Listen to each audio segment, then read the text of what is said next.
బొద్దింకలు రచన చింతపల్లి వెంకటరమణ గారు.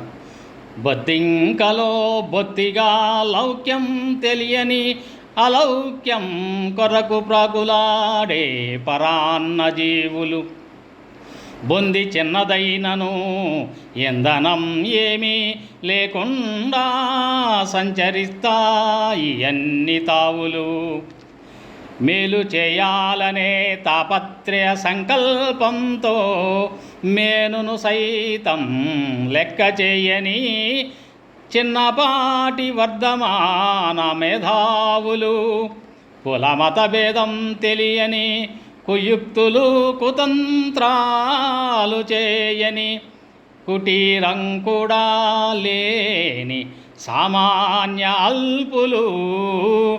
అధిక సంఖ్యలో ఉన్నను ఇంకనూ పెరుగుతున్న సహచరులు.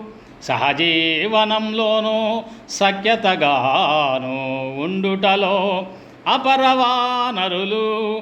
బెదిరింపులతో ఇబ్బంది కలిగించాలని ప్రాథమిక హక్కులను హరించాలని ప్రయత్నం చేస్తున్నా ఎటువంటి శిక్షణ పొందని ఆత్మరక్షణ ఉండని రక్షణ సిబ్బంది లేని మౌనం దాలుస్తూ ప్రేక్షక పాత్ర వహిస్తూ జీవశాస్త్రంలో స్థానం పొందినను దినదినగండంతో బ్రతికే ప్రాణులు.